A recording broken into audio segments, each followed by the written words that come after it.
Je présente une pièce, mais c'est une pièce qui est multiple en même temps, puisqu'elle est composée d'un ensemble de petits dessins qui sont des papiers découpés de 1, 2 cm, parfois 3 cm de diamètre, et qui sont composés en fait de paysages totalement imaginaires et qui sont répartis d'une certaine manière sur le mur. La disposition, la mise en scène de ces fragments fait partie du travail en lui-même.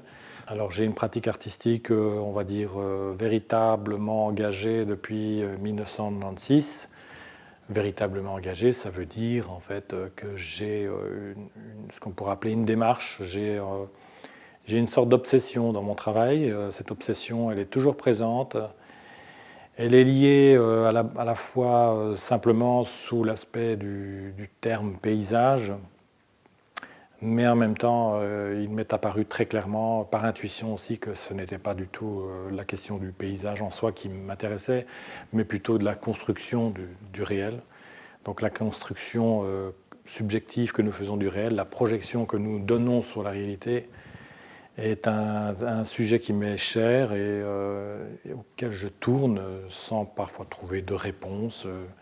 Je pense d'ailleurs que la question artistique n'est pas de donner des réponses. Hein. La question, c'est d'aborder des sujets et finalement de les remuer pour voir ce qui va en ressortir.